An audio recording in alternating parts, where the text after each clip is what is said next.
Hello and welcome to Caldwell County Today. I'm Paige Counts, Public Information Officer for Caldwell County, and today I'm with April Austin, the Caldwell Senior Center, and we are excited to be at the Senior Center.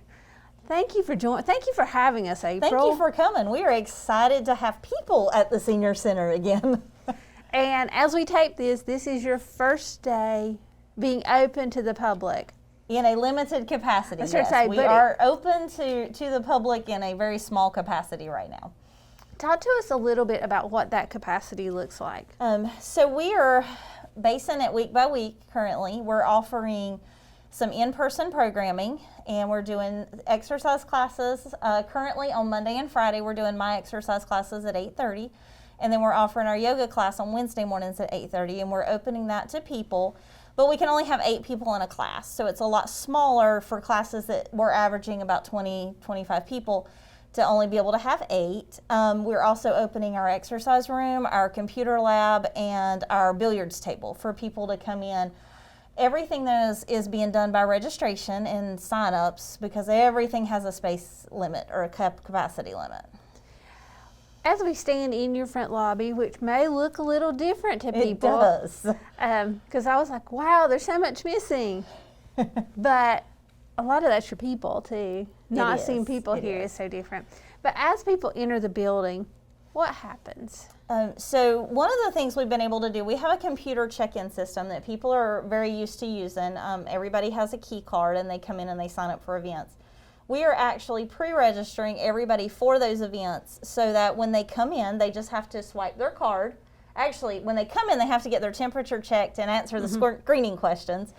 And then they swipe their card. They're already signed in for the event, so it just checks them in. They don't have to touch anything, and then they can proceed to whatever location their event is in. We're staggering our start times for things so that we don't have large groups coming in all at one time because for everybody that's been in our building, our entryway is small. And we don't have a really wide space or a good space for that. So we're actually just doing one group at a time that'll be coming in so that they'll be staggered and spaced out and hopefully not leaving at the same time as well. So you have taken all the precautions that people see everywhere now. Yeah, I think people are used to seeing those precautions. We have worked extremely hard to come up with a way for people to feel safe coming back. We want them to feel safe and comfortable. But the people that come here are that high-risk population. Everybody here, the majority of people are over 65. A lot of them have underlying health conditions. And we want to make sure that everyone who's coming here is safe and we can do it in the best way possible. So we have instituted the health screenings as they come in. I think people are getting used to doing that in some places. We are requiring face masks to be worn at all times at this point to protect our staff and our volunteers and the people that are coming in. We want to make sure everyone is safe.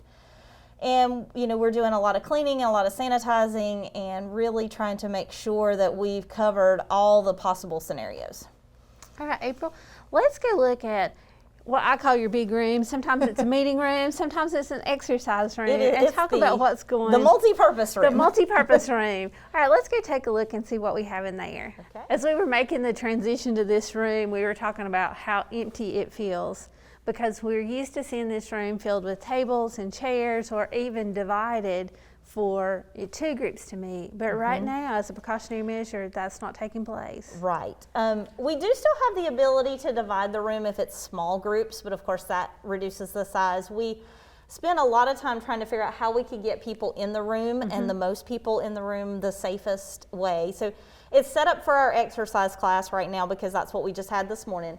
And we can actually have 8 people in the exercise class, which, like I said, we were used to having 20 people on a regular basis. So it does feel very strange and very empty. We have marked all the spaces, so everybody gets their own space. Everybody keeps their belongings in their space, so we have the chairs there if they need them. And we're asking people to bring their own water bottles, their own weights if they want to use weights. So we have those, but we've modified the classes so you don't actually need weights if you don't want to use them, to try to make sure we do that. We're also kind of excited. We are able to have these classes in person and via Zoom at the same time. So that's kind of nice for people who maybe aren't quite ready to come back and they want to be able to do the exercise from home. We have those through Zoom. we're also able to, once we've done those, post those on our YouTube channel so people can go back and watch those later. So we're excited to be able to do that. And again, we're doing the yoga classes and 2 of the exercise classes right now. We are geared up to add more of those as people start to come back, and we're in the process of revamping our schedule so that if all 20 people want to come back, they just maybe come in at different time slots, and we can do classes varying at different places and different times so that we can get everybody in, because we do want to accommodate the people. We know that social isolation has been a huge problem during the pandemic, especially for seniors, and people need that outlet, and they need to be able to exercise and to come and do those things. So we're trying to make sure we can accommodate people and do that as safely as possible. So we had our first test run for our exercise class this morning, and it went really well. We only had a few people signed up, but that's okay. And then we'll be kind of working our way through that schedule and adding more classes as people come. So really you are growing, adapting, seeing how things work. Yes. Before you just jump into it with everybody coming back. We are actually putting out a schedule every week. So you probably need to either be on our email list or come by the senior center and pick one of those up outside, because we're releasing a new schedule of activities every week. And those will be changing as people start to come back. As the numbers grow, we'll start to redo that and add more classes and different time slots. We started our exercise class back as a low intensity class just because people haven't been exercising as much as they had been. And also because they're exercising with face masks, which is a little bit different. And we have studied a lot to kind of find the most safe, easy way to do that. And so we're starting with low intensity, strength, balance, some core work, which is really important for people. And then we're going to build up to some of the other more high intensity classes as we go. And I've noticed in here, you have signs up that say, are you dizzy? Are you lightheaded? The things that we have to think about when we're wearing a mask. And we stress that with the people that we're working with. You know, if you're having any of these symptoms, to sit down, to take a break. It is safe to exercise in a mask if you're not doing high intensity, which is not something we do here anyway. But if people sometimes, I think, have a panic reaction almost to breathing in a mask and doing something they're not quite accustomed to. So we're trying to, watch out for that and build that up safely. And we do have masks available if people don't have them. We have those here. Besides exercise, what other classes are you starting with? This first week, our oil painting class is also going to be starting back. They're a smaller group that can easily distance and they don't share materials. So for the first week, that's the classes, the exercise classes, yoga and oil painting. And then we'll look at the next few weeks. So it is, again, really important to keep up with us either on Facebook or through email, or come by and pick up those lists, because we'll be adding those as we see what the demand is for. And one of the things that you just said that I think is very important is for people to bring their own supplies. For the oil painters to bring their own supplies. If you're coming to exercise class, bring weights or whatever you need to exercise with. Yeah, because we're not currently providing any of those materials. And as we're in here, I think it's also important to mention your staff, you and your staff, are doing the cleaning and the sanitizing of everything. We are doing all of the cleaning, all the sanitizing, and currently it's just the staff. We haven't brought our volunteers back in yet. They will probably be coming in the near future, but we're trying to kind of limit the flow of people in the building, so it's really just the staff doing all of this right now.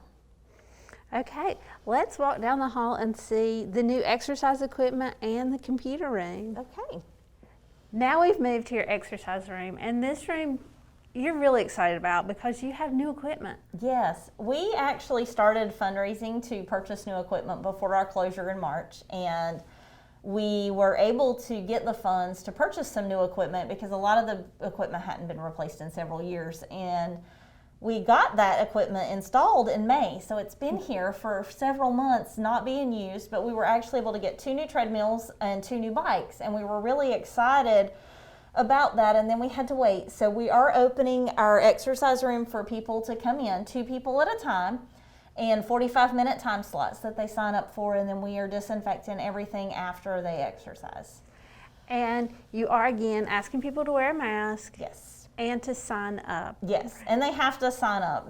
We are not allowing anyone in at this point for any reason that is not signed up. So if you're coming to exercise, or if you're coming to get a notary or any of that, you need to have either registered for a class or signed up for an appointment. How do people sign up? They can just call us, and it's 828-758-2883. They can call us and sign up for anything they want to sign up for. And as we look at the new equipment, you said 2 people at a time, but not 2 people beside of each other. We're asking them not to be beside of each other because this room is really small. It's actually smaller than we would like for an exercise room because this is one of our most popular areas in the building. But we're trying to keep people safe, so we are asking them not to use equipment that's side by side and try to be on different parts of the room. Okay. All right, let's pick into the computer room, and then we'll finish at the billiard table. One of our other popular locations. Another popular location. We're in the computer room, and there's more new equipment in here. People may have already seen this equipment, but it's still very new. Yes, we actually purchased 3 new computers. The Fun and Friendship Club, which is a group that meets here every Thursday, and they've been meeting at the Senior Center since the Senior Center was built. They were actually instrumental in helping to get the Senior Center originally. And they donated 3 new computers for us last year. So they were here for just a couple of months before we closed, and people were able to use them for a short period of time. But we do have relatively new computers, and we are going to open this up by reservation in time slots. Again, it's a 45-minute time slot, and we'll be disinfecting everything once people leave. Why do people come and use computers here? A lot of our seniors don't have internet access, and so they use our computers because we do have internet access. We also have Wi-Fi, so some people will bring their own computer and use our Wi-Fi because they don't have that at home. A lot of people don't have computers or printers. Some people only have their cell phone or their smart device, so they come in here to do that. We've had people come in to look at their, we do the Medicare counseling, but sometimes people want to come in and look at that on their own. We've had people who come in looking for houses that want to move, that want to buy, just doing research. So some people just like to come and play games. So it's kind of a wide variety of what people like to do here, but we try to make that accessible. We also offer computer classes when we're open on a normal basis, and hopefully we're going to get back to those in the near future where we'll be able to do some computer classes. They may look different. They may be 2 people at a time instead of 10 people at a time, but we're working on getting those going again too.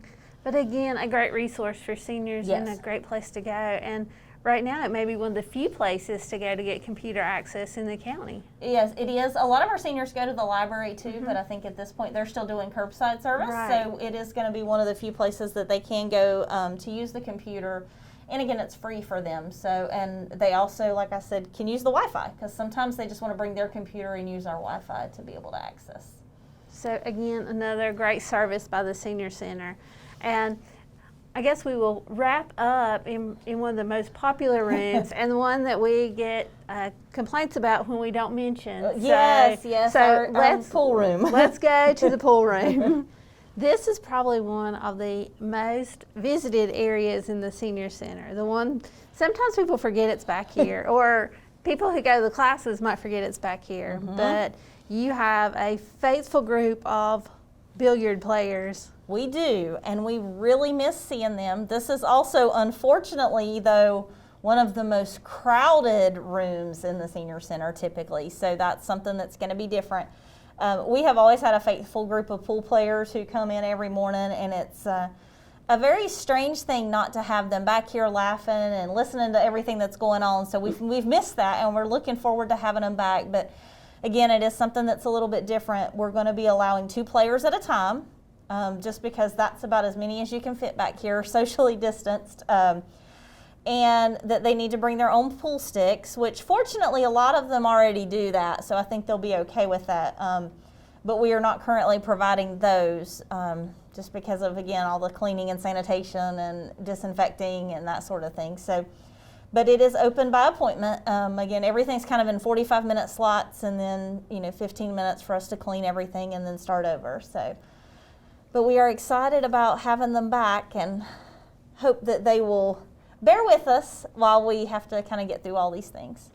And you are reevaluating as you look at the state of COVID in Caldwell County, across the state. So what your capacity is today it could change. It could change on a regular basis.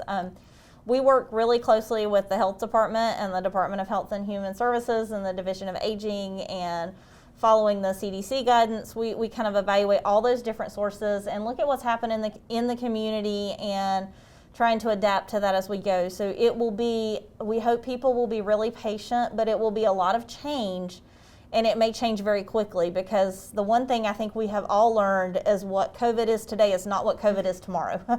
It changes every day, and it changes sometimes multiple times in one day. So we are just sort of working with all these different departments. Everyone's health and safety is our number one priority. Mm-hmm. That is the absolute number one thing we're concerned about, and we want to make sure whatever we do, that it is in the safest possible manner for people to come back and enjoy the center and stay safe and stay well. And with that said, I would be, I just couldn't do an episode without asking this time of year about your SHIP counseling. We are doing SHIP counseling. COVID has made that difficult. It has reduced the number of SHIP volunteers that we have that are working. We are very, very limited in volunteers, and we are still doing all of that counseling by phone or by Zoom to protect the beneficiaries and also our counselors, because if we have someone who is exposed and has to be quarantined, or someone who becomes ill, we really don't have the resources to meet the needs of the community. So we are working very, very diligently to keep people well and safe so that we can provide that service to people, because it is one of our most demanded services, and we are doing that by phone and by Zoom. It's worked out really well. We've been able to do that very, very easily to convert that over for people, so we've been able to kind of still do the program. It just looks a little bit different, but we are working really hard at doing that and making sure we get help for all the people in the community that want it. Do you still have appointments? We have a few appointment slots left. We are filling up pretty quickly, but we are still giving out forms and taking those back as of right now. So we are trying to get as many people in that need help as we possibly can, but there will probably be a point where we can't take any more, but we can refer them then to the SHIP call center in Raleigh, and they can still get help over the phone that way. So if you're interested in SHIP counseling, call now. Call now. Call yes. now. Call now. Not to sound like an infomercial, but call now. Yes. And the other thing I want you to talk a little bit about is, and you mentioned it several times, Zoom. A lot of your programs are still going on by Zoom. So we will still be doing our, so we've been doing yoga on Tuesdays and Fridays at 1 o'clock, and we are changing that schedule. We are going to be doing yoga at 8:30 on Wednesday in person and Zoom, and then on Fridays at 1 o'clock just on Zoom. We're going to have the strength training classes at 8:30 that will be in person and on Zoom at the same time. Our advanced care planning and our VIA workshops, all of those are going to continue to be done online exclusively at this point. And then probably for many months to come, I would say there will still be an online offering. We do want to make sure, we know that people aren't going to be comfortable coming back, and we still want to give them those resources. So we will be continuing to expand that virtual programming and offer those services. We are still going to be doing the jigsaw puzzles that we're giving away, the puzzle packets that we're giving away. All of those things we'll be providing for people who aren't ready to come back and participate in-house, and we want to make sure that we're reaching everybody. April, thank you for showing us around the Senior Center today. It's good to be back in this building. You have so many activities that have traditionally gone on here. I'm glad to see the doors opening up. Thank you. Even if it's at a limited capacity. Well, and the thing is it's a step in the right direction. So being able to open in that limited capacity, hopefully soon that will be a little bit more and a little bit more, and that one day soon we'll see normal again. You'll see normal. Thank you for having us. Thank you. And thank you for watching Caldwell County Today.